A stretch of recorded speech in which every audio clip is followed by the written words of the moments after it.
రంగారెడ్డి జిల్లా షాద్నగర్ క్యాంప్ కార్యాలయంలో ఎమ్మెల్యే వీర్లపల్లి శంకర్ విలేకరుల సమావేశాన్ని ఏర్పాటు చేశారు. ఎమ్మెల్యే శంకర్ మాట్లాడుతూ బీఆర్ఎస్ రజతోత్సవ సభ కేవలం అధికార దాహం కోసమే అన్నారు. కేసీఆర్ మాటలో అబద్ధాలు తప్ప ఏమీ లేవు అన్నారు. తెలంగాణ ఉద్యమ సమయంలో చెప్పిన మాటలన్నీ గాలి కొదిలేసిన ఘనత కేసీఆర్ది అన్నారు. మిగులు బడ్జెట్లో ఉన్న రాష్ట్రాన్ని అప్పుల కుప్పగా మార్చారని అన్నారు. బీఆర్ఎస్ 10 ఏళ్ల పాలనలో చెప్పిన హామీలేవి నెరవేరలేదు అన్నారు. 10 ఏళ్లలో 100 అబద్ధాలు ఆడారన్నారు. దళిత సీఎం 3 ఎకరాలు, నిరుద్యోగ భృతి ఇలా ఎన్నో హామీలు గాలి కొదిలేశారు. కాబట్టే ప్రజల అధికారానికి దూరం చేశారు. తెలంగాణలో ప్రతి నియోజకవర్గానికి 1,00,000 ఎకరాలు నీళ్లిస్తామన్నారు. దక్షిణ తెలంగాణను గాలి కొదిలేశారన్నారు. లక్ష్మీదేవిపల్లి రిజర్వాయర్ను 2 ఏళ్లలో పూర్తి చేస్తామని 10 ఏళ్లు పాలించినా 30% కూడా పూర్తి చేయలేదు అన్నారు. కాళేశ్వరం కేవలం కల్పవృక్షం కోసమే, కలెక్షన్ల కోసమే చేశారంటూ కూడా శంకర్ అన్నారు.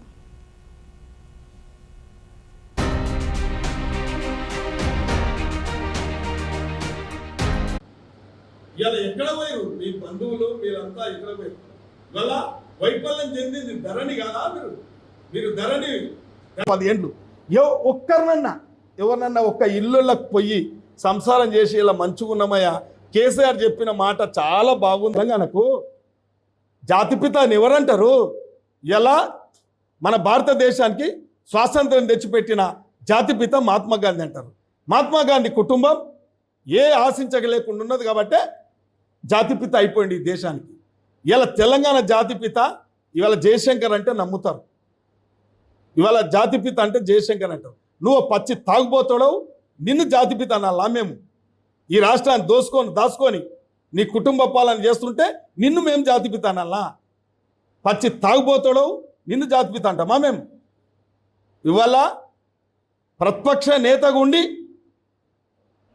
ఇలా ప్రజాస్వామ్యంలో పార్లమెంటు వ్యవస్థ ఓ గౌరవప్రదమైన వ్యవస్థ. అసెంబ్లీకి నువ్వు ఒక సభ్యునిగా ఉన్నావు, సభ్యునిగా రావు. బచ్చగాళ్ళు అంటే వాళ్ళు ఇవే బచ్చగాళ్ళు.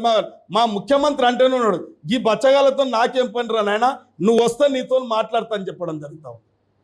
ఇవాళ ప్రజాస్వామ్యంలో ప్రజలు కోరుకున్న నాయకుడు రాష్ట్ర ముఖ్యమంత్రి రేవంత్ రెడ్డి గారు. నీ యొక్క వైఫల్యాలను ఎండగట్టి నీవు చేస్తున్న కూడా